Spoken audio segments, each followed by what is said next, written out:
أعوذ بالله من الشيطان الرجيم. بسم الله الرحمن الرحيم. وما أصابكم من مصيبة فبما كسبت أيديكم ويعفو عن كثير وما أنتم بمعجزين في الأرض وما لكم من دون الله من ولي ولا نصير. ومن آياته الجوار في البحر كالأعلام إن يشأ يسكن الريح فيظللن رواكد على ظهره إن في ذلك لآيات لكل صبار شكور. أو يوبقهن بما كسبوا ويعفو عن كثير ويعلم الذين يجادلون في آياتنا ما لهم من محيص. فما أوتيتم من شيء فمتاع الحياة الدنيا وما عند الله خير وأبقى للذين آمنوا وعلى ربهم يتوكلون. والذين يجتنبون كبائر الإثم والفواحش وإذا ما غضبوا هم يغفرون. والذين استجابوا لربهم وأقاموا الصلاة وأمرهم شورى بينهم ومما رزقناهم ينفقون. والذين إذا أصابهم البغي هم ينتصرون. سورہ شورى مکی صورت ہے اور مکی صورت میں توحید کے دلائل بھرے ہوئے ہوتے ہیں. جو بھی صورتیں مکی ہیں مکی صورتوں میں توحید کے دلائل ہوتے ہیں اور اسی طرح آخرت کا مسئلہ اس پر بہت فوکس ہوتا ہے. اور تیسرا مسئلہ رسول اللہ صلی اللہ علیہ وسلم کو اللہ کا نبی مانو اور ان کی مخالفت سے اپنے آپ کو بچاؤ. یہ مضمون ہوتے ہیں.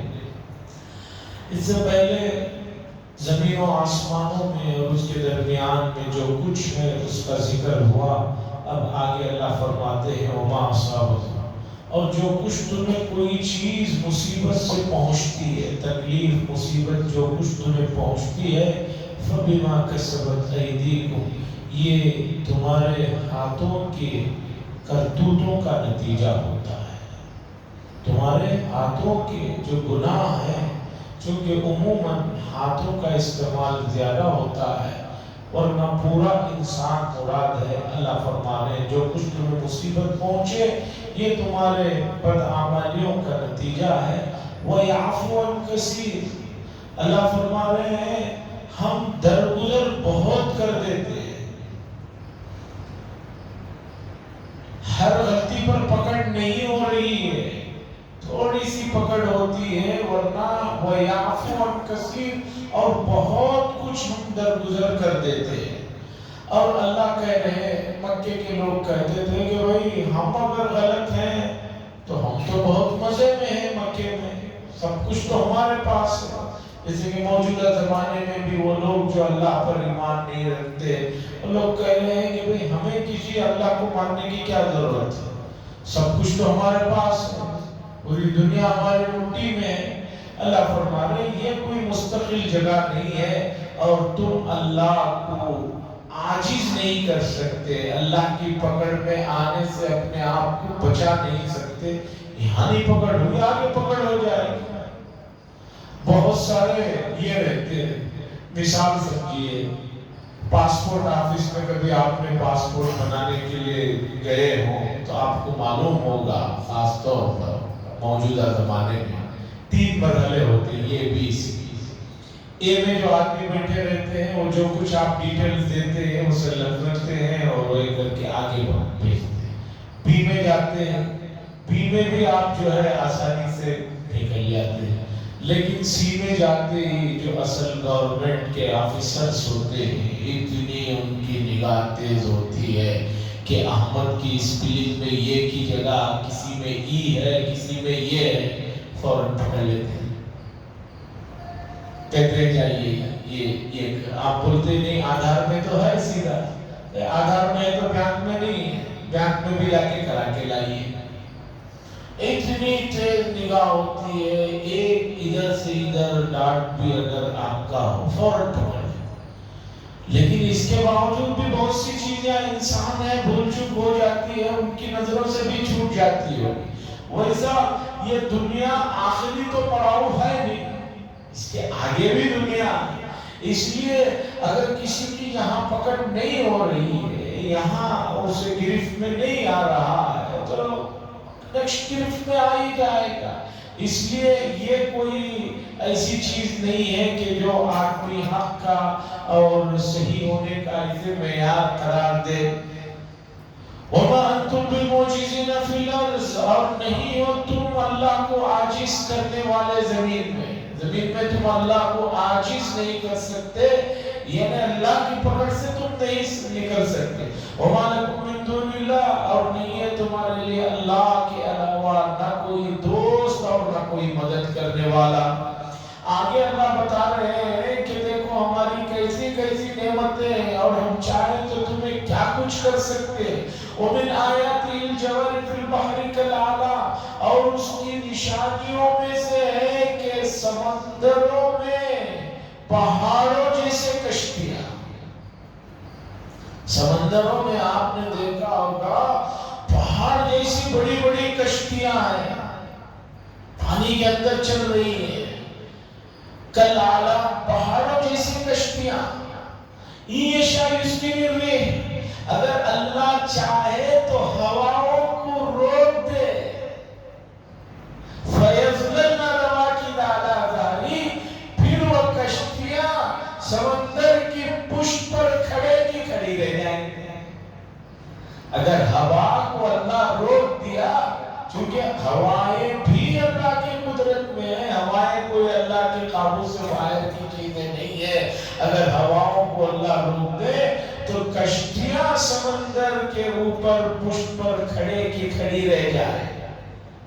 ان فی ذلک لآیات، بے شک اس میں البتہ نشانیاں ہیں، لکل صبار، جو بہت زیادہ صبر کا خوگر ہے اس کے لیے شکور، اور جو بہت زیادہ شکر کا خوگر ہے۔ ایک شکر ہے اور ایک بہت زیادہ اللہ کے شکر کا خوگر ہونا۔ جیسے نبی کریم صلی اللہ علیہ وسلم کی دعاؤں میں آپ دیکھیں گے، چھوٹی چیزیں جسے آدمی کچھ سمجھتا بھی نہیں ہے، اسے بھی رسول اللہ صلی اللہ علیہ وسلم اس نعمت کو احساس دلا کر شکر ادا کر رہے ہیں۔ کیا کبھی کسی نے سوچا تھا کہ بیت الخلاء سے نکلنے کے بعد بھی دعا پڑھنا چاہیے، شکر ادا کرنا چاہیے؟ لیکن حضور نے بتایا کہ بیت الخلاء سے نکل کر اللہ کی نعمت کا شکر ادا کرو، اس لیے کہ کتنی بڑی پریشانی سے تم آئے ہو۔ بیت الخلاء بند ہو جائے، پیشاب بند ہو جائے، آدمی کا کیا حال ہوگا؟ جن لوگوں کو یہاں پر یہ مسئلہ ہو جاتا ہے، پائپ ڈالے ہوئے ہیں، ان کے جو مسائل ہیں آپ اندازہ نہیں لگا سکتے۔ جن کی آنکھ خراب ہو جاتی ہے ان کو بیت الخلاء کے لیے اندر سے پائپ نکال کر ایک تھیلی باہر چھوڑ دی جاتی ہے، ہر وقت اس میں چیزیں گندگی آتے ہی رہتے ہیں، تب تک کو آدمی جا کے پاک صاف کرے، اور ایک اللہ کا راستہ ہے کہ بھی سیدھا ہو رہا ہے۔ تو بیت الخلاء یہ سب جو نعمتیں جسے آدمی سوچتا بھی نہیں ہے، چھینکنے کے بعد الحمدللہ کا لفظ، آج سائنس بتا رہی ہے کہ آدمی جب چھینکتا ہے تو سیکنڈ کے بہت حصے کرنے کے بعد ایک حصہ جو ہوتا ہے اتنے حصے کے لیے دل بھی رک جاتا ہے۔ کوئی آدمی چھینکتے وقت میں آنکھوں کو کھول کر دکھائے، کتنی بھی کوشش کر لے آنکھ کھلی نہیں رہ سکتی، بند ہو ہی جاتی ہے۔ تو اللہ کے نبی صلی اللہ علیہ وسلم بڑے شکر کے خوگر تھے، اور اللہ نے ہمیں بھی حکم دیا کہ اللہ کا ہمیشہ شکر ادا کریں، اور یہ چیز اللہ کو بہت زیادہ پسندیدہ ہے کہ آدمی اٹھتے بیٹھتے الحمدللہ سبحان اللہ، سیڑھیوں پہ چڑھتے ہوئے اللہ اکبر، نیچے اترتے وقت سبحان اللہ، ان چیزوں کی عادت رکھیں۔ آگے اللہ فرماتے ہیں او یوبقہن بما کسبوا، یا چاہے تو اللہ تبارک و تعالیٰ وہی سمندر میں تمہیں ہلاک کر ڈالے۔ کشتیاں کھڑی ہیں، ہلاک بھی ہو جاتی ہیں، نے تاریخ پڑھی ہوگی کہ دنیا نے ایسی کشتیوں کو جس کے بنانے والوں نے کہا کہ یہ کشتیاں اتنی جو ہے پرفیکٹ ہے اور اتنی جو ہے ہر چیز سے لیس ہے، یہ کچھ ہو ہی نہیں سکتی۔ لیکن تاریخ دیکھیے کیسے کیسے زبردست پلاننگ سے اور ہر چیز سے لیس سے بنائی گئی کشتیاں ڈوب گئی، پورے کے پورے، آدھے سے زیادہ لوگ مر گئے۔ اور یوبقوہن، یہ اللہ ہلاک کر دے تمہیں بسبب جو تم گناہ کر رہے ہو اس کی وجہ سے تمہیں ہلاک کر دے۔ وَيَعْفُو عَنْ كَثِيرٍ، بات یہ ہے کہ اللہ تبارک و تعالیٰ درگزر بہت فرماتے ہیں، معافی بہت دیتے ہیں۔ وَيَعْلَمَ الَّذِينَ يُجَادِلُونَ فِي آيَاتِنَا، اور جان لیں گے وہ لوگ جو ہماری آیتوں میں، اللہ کی باتوں میں جھگڑا کرتے ہیں، اللہ کی باتوں میں حجت کرتے ہیں، مَا لَهُم مِّن مَّحِيصٍ، ان کے لیے کوئی جو ہے جائے پناہ نہیں ہے۔ جان لیں گے ہم قریب، یا تو دنیا ہی میں جان لیں گے، یا نہیں تو دنیا سے رشتہ ختم ہوا، آخرت کا سلسلہ شروع ہوا تو وہ جان لیں گے کہ ان کے لیے کوئی جائے پناہ نہیں۔ قرآن کریم میں اس طرح کی جو آیتیں ہیں جس میں اللہ کی آیتوں سے جھگڑا کرنے کی بات آتی ہے تو مفسرین عام طور پر یہ بات لکھتے ہیں کہ یہ آیتیں مکے میں نازل ہوئی چونکہ کفار اور مشرکین قرآن کی آیتوں کے ساتھ اور حضور کے ساتھ لڑائی جھگڑا حجت بازی کرتے تھے، اور سامنے مسلمان مومن مطمئن ہو جاتا ہے کہ بھئی یہ سب میرے لیے نہیں ہے۔ لیکن کچھ مفسرین نے یہ بات نقل کی اور بتایا کہ ان آیات کے مفہوم میں ہر وہ بات، ہر اس آدمی کی بات آئے گی جو اللہ کے احکامات میں قیل و قال کرتا ہے۔ جیسے کہ موجودہ زمانے میں بہت سارے مسلمان ہیں، نمازی ہیں، سب ہیں، روزے کے بھی پابند ہیں، حج کے پابند، عمرے کے پابند، زکوٰۃ کے پابند ہیں، لیکن کچھ مسائل جو قرآن و حدیث کے ہیں اس میں وہ کہتے ہیں کہ بھی موجودہ زمانے میں ان پر عمل کرنا مشکل ہے، یا اسی طریقے پر آدمی کہتا ایسے کیوں ہے، میری سمجھ میں نہیں آتا۔ وہ غیر لڑتے ہیں، وہ پوری چیزوں سے لڑتے ہیں، لیکن مسلمانوں میں بھی بہت سارے لوگ جو ہیں دینی مسائل کو جب بیان کیا جاتا ہے حجت کرتے ہیں۔ میراث کے مسائل میں میرے پاس بہت سے ایسے واقعات ہیں، لوگ مسئلہ پوچھنے آئے، جب مسئلہ بتایا گیا تو حجت کرنے لگے کہ بھئی ہماری سمجھ میں نہیں آ رہا، ہم نہیں مانتے، انڈیا کا قانون کیا ہے بتائیے۔ میراث کے جو مسائل ہیں بنیاد اس کی پوری قرآن ہے۔ میراث کے ٹوٹل مسائل قرآن کے 1.5 صفحے میں آ گئے ہیں۔ یہ قرآن کی بلاغت اور اعجاز ہے۔ 4 پارے کے سورہ نساء کے 3 صفحے میں اور اس کے بعد سورہ مائدہ سے پہلا ایک آدھا صفحہ ہے، 1.5 صفحے میں قرآن نے پورے میراث کے مسائل بیان کر۔ لوگ میراث کا مسئلہ پوچھنے آتے ہیں تو میں سب سے پہلے پوچھتا ہوں کہ انتقال ہونے والے کا آپ سے کیا تعلق ہے؟ جب وہ بتاتے ہیں تو میں کہتا ہوں کہ بھئی آپ کا اس میں کچھ جب حصہ ہی نہیں بنتا تو آپ کیوں پریشان ہو جائے؟ کیسے نہیں بنتا حضرت؟ بھئی میں کیا جانوں کیسے نہیں بنتا؟ ایک صاحب آئے، ان کے نانا کی وراثت کا مسئلہ لکھا۔ میں نے کہا آپ کو میرے نانا، میں نے کہا آپ کی والدہ زندہ ہے؟ کہا نہیں، ان کو انتقال ہوئے بہت سال۔ میں نے کہا جب آپ کی والدہ کو حصہ اس میں ملنا تھا، وہ ان کے نانا کی زندگی میں وہ انتقال کر گئے، تو آپ کو تو کچھ حصہ اس میں ہے نہیں، تو آپ مسئلے کو لے کے کیوں پریشان ہو گئے؟ مسلم لا میں تو ملتا نہیں ہے۔ میں نے کہا انڈین لا میں بھی آپ کو نہیں ملتا ہے، انڈین لا میں بھی نہیں ملتا ہے۔ ہم پریشان ہو گئے کہ میں تو کیا سوچا تھا۔ میں نے کہا آپ کیا سوچتے ہیں یہ ہمیں کیا پتا؟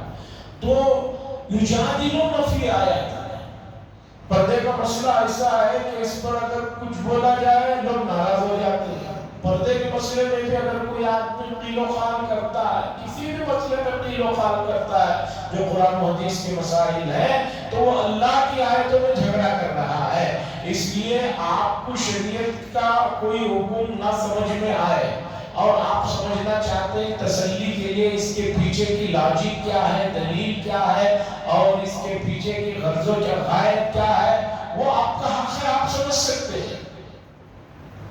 آپ پوچھ سکتے ہیں کہ بھئی فجر میں قرات زور کیوں ہے، ظہر میں آہستہ کیوں ہے، اس کی مجھے حکمت بتا دیجئے۔ اس کی لاجک سمجھنا چاہتے ہیں، وہ لاجک بتائی جا سکتی ہے، لیکن وہ لاجک آپ سننے کے بعد کہیں نہیں یہ میری سمجھ میں نہیں آ رہی ہے، تو یہ بڑا مسئلہ ہو جائے گا۔ اس لیے کہ آپ کے سمجھ میں آنے والی جیسی لاجک جو آپ نے رکھا ہے، وہ لاجک شاید قرآن و حدیث میں وہ لاجک اس کے پیچھے نہیں ہے۔ اور دوسری بات، میری اور آپ کی سمجھ کا کیا بھروسہ؟ 10 سال پہلے کی چیزوں پر ہم افسوس کرتے ہیں، 10 سال گزرتے ہیں ہم افسوس کرتے ہیں، لوگ 20 سال پہلے کا سوچتے ہیں، کہتے ہیں ارے بڑی غلطی ہوئی ہمیں کہ بھئی اس زمانے میں ہمیں اندازہ ہی نہیں تھا کہ سونے کی قیمت 1.5 لاکھ تک پہنچ جائے گی، جس کی آج ہو رہا ہے۔ بہت سے کہہ رہے ہمیں اندازہ ہی نہیں تھا سونا 1.5 لاکھ ہو جائے گا، ہمیں اندازہ ہی نہیں تھا کہ جس زمین کو ہم لوگوں نے 2000 روپے میں ٹھکرایا آج 2 کروڑ کی ہو جائے گی۔ اپنی سمجھ پر تو آدمی کو 10 سال کے بعد پچھتاوا ہوتے رہتا ہے، تو شریعت کے معاملے میں وہ یہ سمجھنا کہ میری عقل پرفیکٹ ہے، یہ صحیح نہیں ہے۔ یجادلون فی آیاتنا، اللہ کی آیت میں جھگڑا کرنے کا مطلب یہ ہے کہ اسے نہیں ماننا اور اس میں شک کرنا، یہ تمام چیزیں آتے ہیں۔ اس لیے ہمیشہ اللہ تبارک و تعالیٰ کی بات جب آ جائے تو اس بات کو آمنا صدقنا کہنا ایک مومن کا شعار ہے۔ اگر ایسا نہیں کرتا ہے تو اس کے اندر اور چیزیں بڑھتی چلے جاتی ہیں۔ اللہ فرماتے ہیں مکے کے لوگ جو دنیا اور دنیا کی چیزوں کے بارے میں بار بار تذکرہ کرتے تھے، میرے 12 بیٹے ہیں، میرے 16 بیٹے ہیں، میرے اتنے باپ ہیں، میرے اتنے یہ ہیں۔ اللہ فرماتے ہیں فَمَا أُوتِيتُم مِّن شَيْءٍ فَمَتَاعُ الْحَيَاةِ الدُّنْيَا، اور جو کچھ تمہیں دیا گیا ہے دنیا میں سے یا کسی چیز میں سے جو کچھ تمہیں دیا گیا ہے دنیا کا ساز و سامان ہے، دنیا کا ساز و سامان ہے۔ وَمَا عِندَ اللَّهِ خَيْرٌ وَأَبْقَىٰ، اور اللہ کے پاس جو کچھ ہے خیر و بہت بہتر ہے، وہ ابقا، اور وہ ہمیشہ رہنے والا ہے۔ اللہ جو چیزیں اپنے پاس دیں گے جنت میں وہ ختم ہونے والے نہیں ہیں، اور بیٹر اتنے ہیں کہ آپ اس کا اندازہ نہیں لگا سکتے۔ خیر بھی ہے، وہ ابقا، اور ہمیشہ رہنے والے ہیں۔ للذین آمنوا، یہ چیزیں کن کے لیے ہیں؟ ان لوگوں کے لیے ہیں جو ایمان لائے، وَعَلَىٰ رَبِّهِمْ يَتَوَكَّلُونَ۔ مکے کے حالات کو دیکھتے ہوئے اس آیت کے اگلے لفظ کو سمجھیے۔ اللہ فرما رہے ہیں کچھ نہیں ہے، کپڑے تک صحیح نہیں ہے پہن کر نماز پڑھنے کے لیے۔ اللہ ایسے مسلمانوں کو تسلی دے رہے ہیں کہ ایسے لوگ جو ایمان لانے کے بعد ایمان کے تقاضوں میں سے ایک بڑا تقاضا ہے کہ اللہ پر بھروسہ کرنا، وَعَلَىٰ رَبِّهِمْ يَتَوَكَّلُونَ، وہ اللہ کی ذات پر بھروسہ کر رہے ہیں۔ چونکہ اللہ جو کہہ رہے ہیں کہ تمہیں آگے چل کر بہت کچھ ملے گا، بھروسہ کرنا، اس پر بھروسہ کرنا، یہ صفت ہے ان مومنین کی۔ تو یہ بڑی صفت ہے اللہ کی ذات پر بھروسہ کرنا اسباب کو اختیار کرنے کے بعد۔ اور اللہ بتا رہے ہیں یہ کون لوگ ہیں، ان کی کیا صفات ہے؟ وَالَّذِينَ يَجْتَنِبُونَ كَبَائِرَ الْإِثْمِ، اور وہ لوگ جو بچتے ہیں کبائر الاسم، بڑے گناہوں سے، بڑے گناہوں سے بچتے ہیں، والفواحش، اور گندی چیزوں سے بچتے ہیں، وَإِذَا مَا غَضِبُوا هُمْ يَغْفِرُونَ، اور وہ جب کسی پر غصہ ہوتے ہیں تو یغفرون، ان پر کوئی غصہ ہوتا ہے تو اسے درگزر کر دیتے ہیں۔ کبائر الاسم، بڑے گناہ، اس سے پہلے بھی یہ لفظ بہت مرتبہ آ چکا ہے۔ بڑے گناہوں کی فہرست احادیث میں آئی ہے، اور کتنی ہے بڑے گناہوں کی تعداد اللہ زیادہ بہتر جانتے ہیں۔ ایک بڑے عالم گزرے ہیں علامہ ابن حجر الہیثمی رحمۃ اللہ علیہ، انہوں نے الکبائر نام سے کتاب لکھی، 2 جلدوں میں، جس میں انہوں نے تقریباً 600 سے زائد گناہ کبیرہ کو گنایا، اور سب سے پیاری بات اس موضوع پر سمجھنے کے لیے علامہ واحدی رحمت اللہ علیہ کی ہے. انہوں نے کہا کہ اللہ تبارک و تعالیٰ نے گناہ کبیرہ کی تعداد بتائی نہیں ہے. کیوں نہیں بتائی؟ اس لیے کہ انسانوں کا جو مزاج ہے وہ ایسا ہے کہ ان کو جب پتا چل جائے یہ چیز اتنے درجے کی ہے، یہ اتنے درجے کی ہے، تو پھر جو گناہ صغیرہ ہے اس پر مسلسل عمل کرتے رہتے. بھئی وہ تو گناہ کبیرہ نہیں، چلو اسی پر عمل کر لو. اس لیے علماء نے لکھا ہے کوئی گناہ صغیرہ بھی مسلسل کرنے سے صغیرہ نہیں رہ جاتا، وہ کبیرہ بن جاتا ہے. ایک آدمی ایک چھوٹا گناہ بول کر بار بار کرے وہ گناہ کبیرہ بن جاتا ہے. اور گناہ کبیرہ کی فہرست میں پہلے نمبر پر شرک ہے، اور بھی لمبی فہرست ہے. اور اللہ نے بتایا گناہ کبیرہ کے لیے آدمی کو سچی توبہ کرنا ہے، اور توبہ نام ہے اس کیے ہوئے عمل پر شرمندہ ہونا، افسوس کرنا اور ارادہ کرنا کہ آئندہ میں یہ گناہ نہیں کروں گا. ہاں ہو جاتا ہے کوئی بات نہیں، پھر توبہ کر لے، لیکن ارادہ پکا کرنا ہے ضروری ہے. والفواحش، اور گندے چیزوں سے بھی بچتے ہیں اپنے آپ کو. کچھ چیزیں ہیں معاشرے میں وہ ناپسندیدہ چیزیں کہلاتے ہیں، آدمی کو چاہیے کہ ان سے بھی بچے. ایک تو گناہ کبیرہ ہیں، بڑے بڑے گناہ ہیں، اور کچھ چیزیں ہیں ناپسندیدہ چیزیں ہیں، معاشرے میں اسے اچھی نگاہ سے نہیں دیکھا جاتا ہے. مثال کے طور پر بہت سے علاقوں میں ایسا ہے کہ کوئی آدمی مجلس میں بیٹھ کر اندر سے کھکارے، وہ بہت ناپسندیدہ عمل شمار ہوتا ہے. وہیں سب کے سامنے اتنے زور سے ناک صاف کر رہا ہے، وہ ناپسندیدہ عمل ہے. آدمی ناخنوں کو کاٹ رہا ہے، مجلس میں بیٹھا ہے، لوگ بیٹھے ہوئے ناخنوں کو کاٹ رہا ہے، دیکھنے والوں پر بہت برا اثر پڑتا ہے. آدمی مجلس میں بیٹھا ہے، لوگ بیٹھے ہوئے ناک میں انگلی ڈال کر گھما رہا ہے. یہ سب چیزیں ایسی ہیں کہ ناپسندیدہ ہے. اللہ جزائے خیر دے حضرت تھانوی قدس سرہ کو ایک کتاب انہوں نے لکھی، آداب المعاشرت. بڑی پیاری اردو میں کتاب ہے، گھروں میں رکھنا چاہیے، پڑھنا چاہیے. اس کے اندر اللہ حضرت تھانوی رحمت اللہ علیہ نے وہ تمام چیزیں جس کی طرف لوگ دین نہیں سمجھ کر توجہ نہیں دیتے، اس کی طرف توجہ دلائے.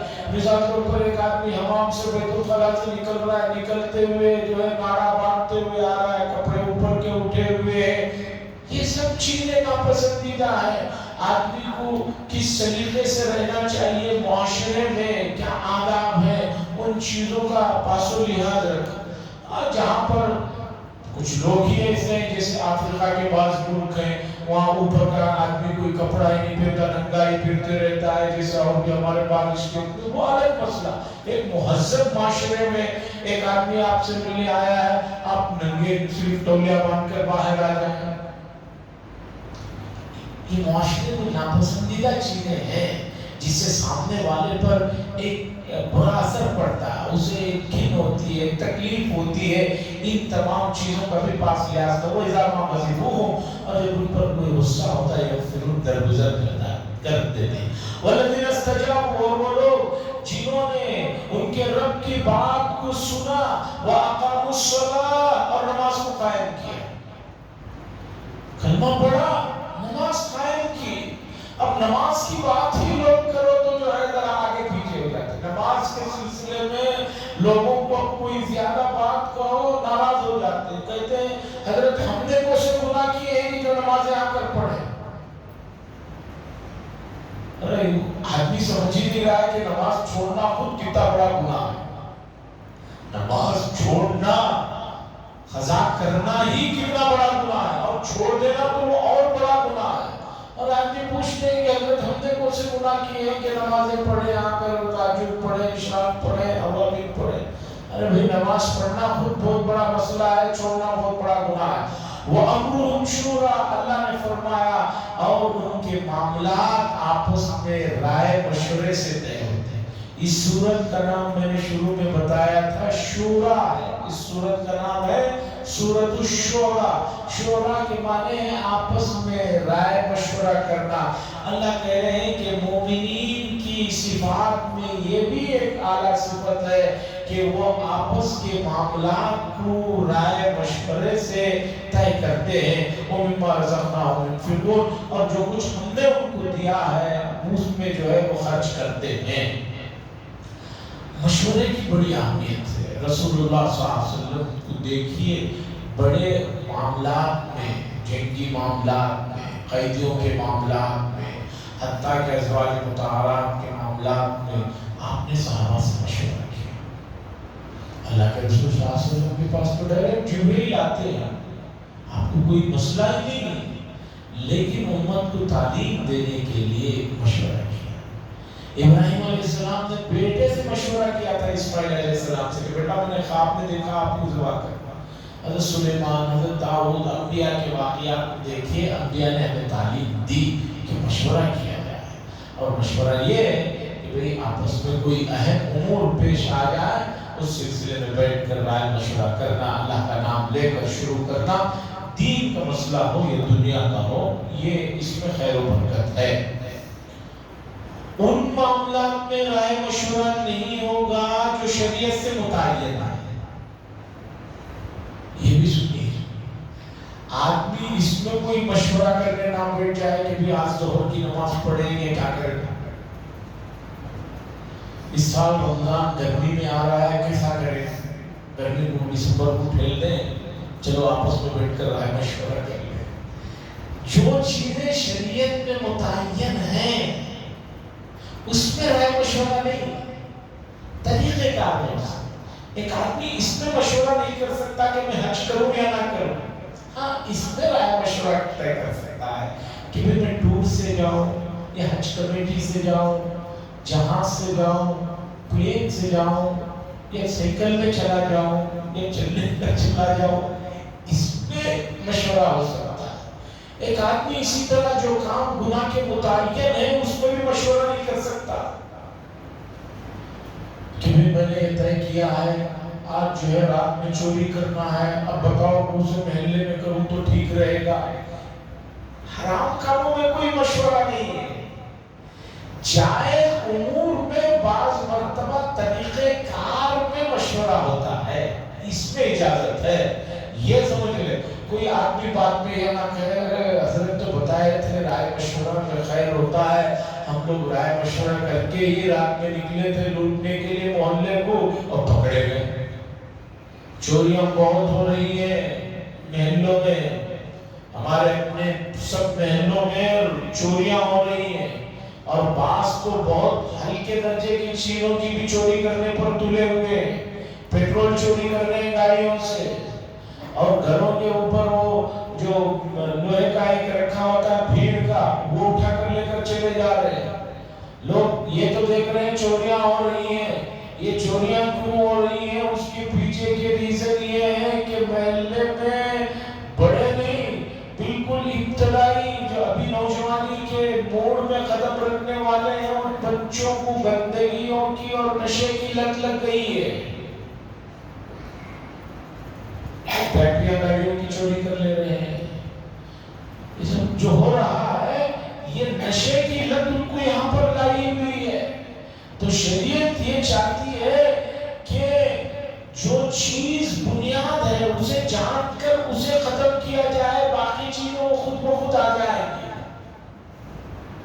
بنیاد کیا ہے؟